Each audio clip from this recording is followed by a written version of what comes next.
Hello, welcome to my channel, Share It with Merit. I'm Merit.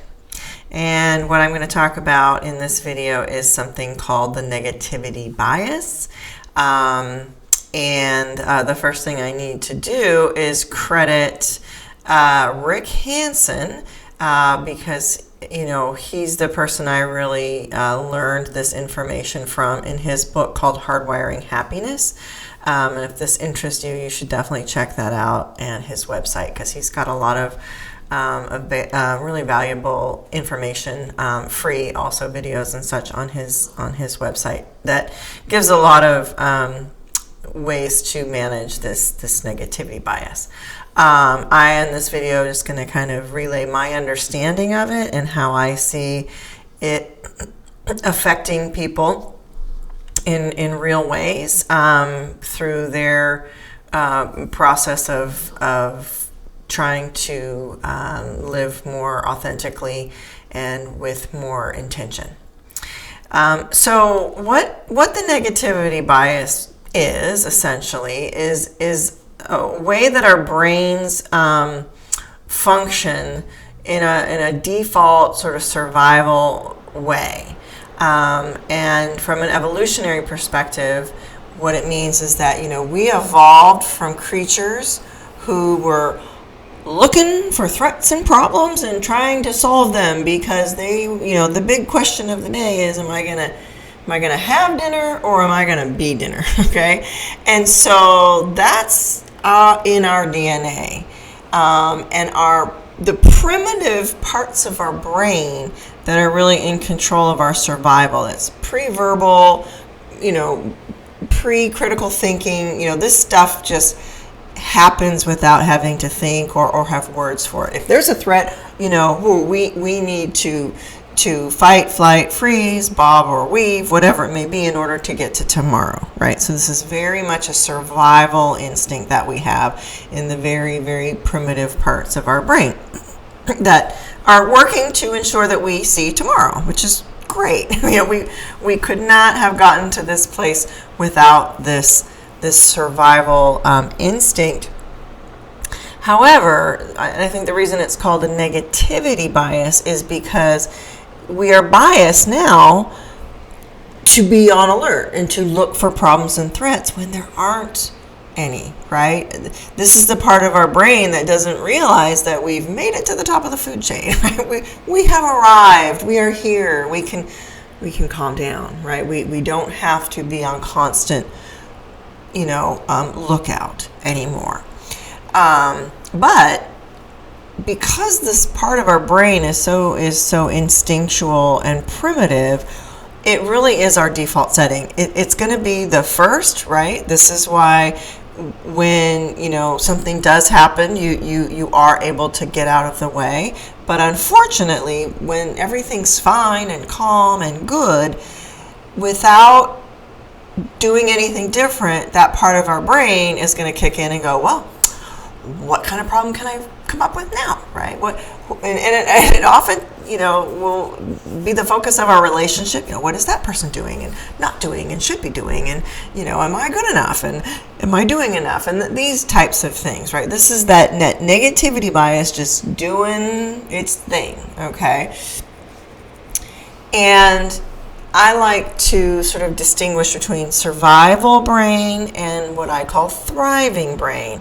So if survival brain is that primitive default setting, thriving brain is this more evolved outer part of our brain that allows us to, have conversations like this. Recognize that we're at the top of the food chain. Recognize that, ironically, we're our own biggest threat, right? That's a whole other topic, but, we made it to the top of the food chain, and yet we insist on, tearing each other apart. That's all. Yeah, we'll dive into that another day. And so the good news is that we have more brain at our what's the word I'm looking for? behest that we can tap into and start to use. However, it's not the default setting, so we have to work at it. We have to practice. We have to engage with critical thought. We have to engage with setting goals. We have to engage with changing our behavior, and also, our mindsets, right? And thinking about things a little bit differently, in a more thriving sense. And one of the ways I like to explain this is that, there's a list of everything that is scary and horrendous and destructive and abusive and horrible and awful and depressing about the world. And it's an infinite list, right? It goes on and on and on, and it is all true. And there's a list that's also infinite, equally long, of everything that's amazing and wonderful and healthy and beautiful and kind and awe-inspiring and safe in the world. And it's also infinite, right? And so both are true. The world is both bad and good, if you will, to just oversimplify it, right? Hard, unsafe, and safe, and easy. The negativity bias is going to pull us over here, right? Our default setting. Let me make sure I'm not missing any problems or threats, right? And this is where the what if sits. Well, what if this happens? And what if that happens? And we sort of delude ourselves into thinking that we can actually be prepared for everything on this list.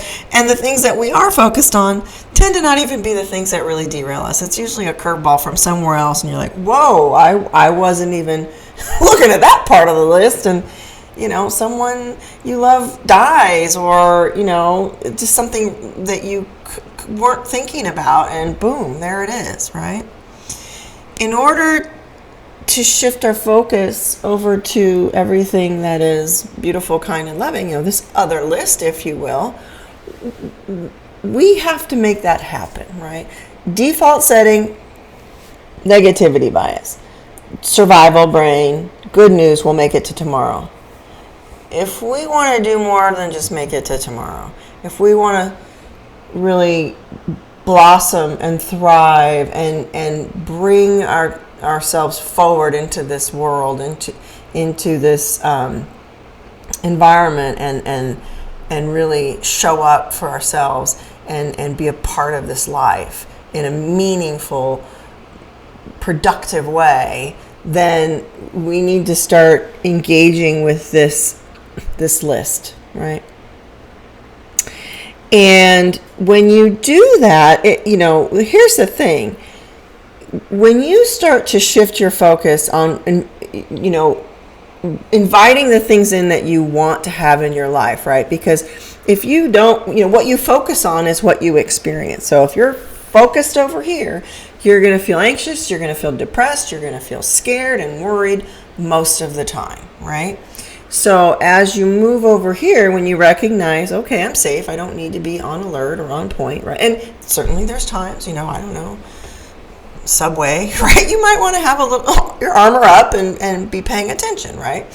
But when you're not, when you're in your safe home, place, environment, work, whatever it may be, then you want to start practicing inviting in those things that you want to have into your life, right?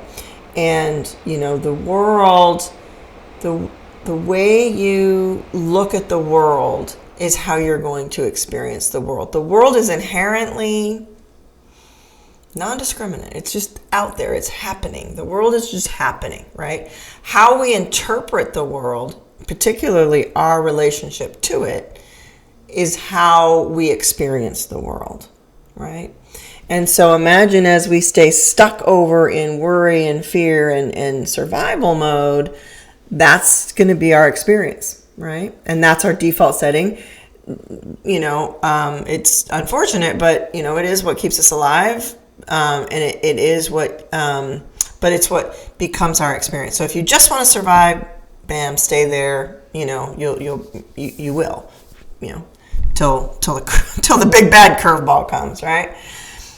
If you want more than that, if you want to start thriving, if you're not already, then you want to start shifting your focus. And then I think I'm going to stop there because I do want these videos to be, you know, not super long. But this goes into my next, I'll just do another video right after this, and it's what I call the 95% life. So stay tuned for that. It's the natural flow from this video. And please leave comments, questions, feedback, anything. I prefer to have a more interactive experience, but you know, I'll put the video, you make the comments, and we'll make it work. All right, this is Share It with Merit. Thank you.